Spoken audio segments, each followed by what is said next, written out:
IT বাড়ির পক্ষ থেকে আপনাদের সবাইকে স্বাগত জানাচ্ছি ওয়েব ডিজাইন বাংলা ভিডিও টিউটোরিয়ালে।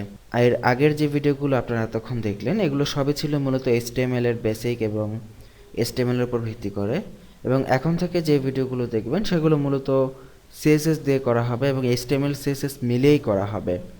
আমরা জানি যে এইচটিএমএল হচ্ছে স্ট্রাকচার গঠন করার জন্য, সিএসএস হচ্ছে স্টাইল দেওয়ার জন্য।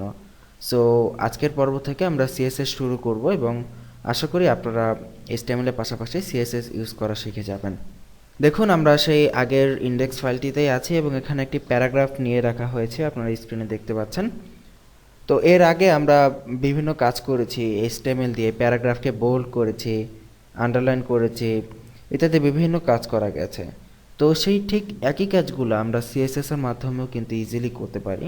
এবং সিএসএস মেইনলি তিনভাবে ডিক্লেয়ার করা যায়।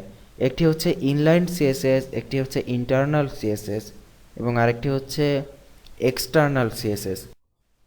একই সিএসএস আমরা তিনভাবে ডিক্লেয়ার করতে পারি। তো আজকে আমরা একটি বেসিক সিএসএস লিখব এবং এই যে টেক্সটটা আছে এই টেক্সটটাকে আমরা বোল্ড করা শিখব এবং তার পাশাপাশি এটাকে কালার চেঞ্জ করা শিখব। তো প্রথম পর্বে আমরা ইনলাইন সিএসএস ব্যবহার করা শিখব এবং এরপরে আমরা শিখব ইন্টারনাল সিএসএস এবং এরপরে শিখব এক্সটার্নাল সিএসএস। তো চলুন ফার্স্টে আমরা ইনলাইন সিএসএস দেওয়া শিখি। ইনলাইন সিএসএস ব্যবহার করার জন্য আপনাকে যে ট্যাগ আছে সেটাকে একটি অ্যাট্রিবিউট নিতে হবে, স্টাইল নামে একটি অ্যাট্রিবিউট নিতে হবে এবং এই স্টাইল ট্যাগের মধ্যে আমরা আমাদের যাবতীয় সিএসএসগুলো লিখব। তো সিএসএস এর কিছু রুলস আছে, যেমন আপনি যদি চান যে এই প্যারাগ্রাফটাকে আপনি বোল্ড করবেন তাহলে আপনাকে যে সিএসএসটি ইউজ করতে হবে সেটি হচ্ছে ফন্ট ওয়েট, এবং ফন্ট ওয়েট লিখে আপনাকে একটি কোলন দিতে হবে এবং তারপরে আপনি ফন্ট ওয়েট কত হবে বোল্ড লিখে একটি সেমিকোলন দিয়ে এটা শেষ করতে হবে। এটা হচ্ছে সিএসএস লেখার বেসিক রুলস। আপনি যদি ইনলাইন সিএসএস লেখেন আপনাকে একটা স্টাইল নামে অ্যাট্রিবিউট নিতে হবে, এর মধ্যে আপনি যে সিএসএস লিখবেন সেইটা এখানে লিখতে হবে আপনি কোন ক্যারেক্টারটা চাচ্ছেন। আমরা চাচ্ছি এখানে font wait, so font wait লিখলাম, লিখে একটি কোলন সাইন দিতে হবে, তারপরে আপনি এটার যে ভ্যালুটা আছে সেই ভ্যালু বোল্ড এখানে সেটা দিয়ে দিতে হবে। এখন যদি আমরা পেজটা সেভ করি এবং আমরা যদি আমাদের পেজটাকে রিফ্রেশ করি দেখব আমাদের টোটাল প্যারাগ্রাফটা বোল্ড হয়ে গেছে। এখন আমরা যদি চাই এর সাথে অন্যান্য কিছু ঢোকাবো, অন্যান্য সিএসএস এর এলিমেন্ট ঢোকাবো, সেক্ষেত্রে আমরা কি করব? এটা তো আমরা অলরেডি বোল্ড করে ফেলেছি সিএসএস দিয়ে। এখন আমরা যেটা করব এটার কালার চেঞ্জ করব, কালার লাল করে দিব। সো কালার লাল করার জন্য আমাকে এই সিএসএস এর পাশেই আরেকটি সিএসএস আরেকটি উপাদান লিখতে হবে, কালার COLOR, এবং কোলন সাইন দিয়ে আমরা যদি এখানে রেড লিখে দেই এবং যদি এটা কন্ট্রোল S দিয়ে সেভ করি তাহলে দেখুন কি হয়।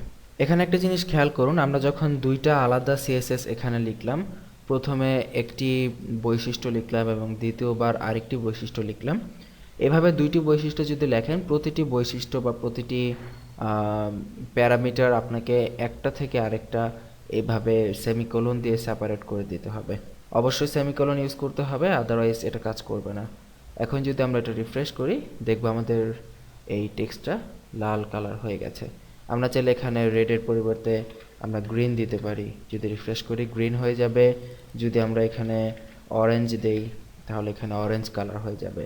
আমরা এখানে যেটার যে রং দিব সেটা আসবে। ফন্ট ওয়েট বোল্ড দিয়েছি এই জন্য ফন্ট ওয়েট বোল্ড হয়েছে। সো সিএসএস এর কোনটার কী কাজ, যেমন আপনি এখানে কোশ্চেন করতে পারেন যে আপনি তো ফন্ট ওয়েট লিখলেন আর ফন্ট ওয়েট চলে আসলো, এই ফন্ট ওয়েট যে আমরা লিখেছি এটা আপনি শিখবেন কোত্থেকে? তো এটা আসলে আপনাকে আলাদাভাবে শেখার কোনো প্রয়োজন নেই। আপনি আমাদের এই টিউটোরিয়ালগুলো আমরা শুরু থেকে শেষ পর্যন্ত যখন যদি আপনি কন্টিনিউ করেন আমাদের সাথে তাহলে এমনিতেই ম্যাক্সিমাম সিএসএস এর যে উপাদানগুলো আছে এগুলো আপনারা এলিমেন্টগুলো শিখে ফেলতে পারবেন এবং বাসায় প্র্যাকটিস করতে করতে এমনিতেই হয়ে যাবে।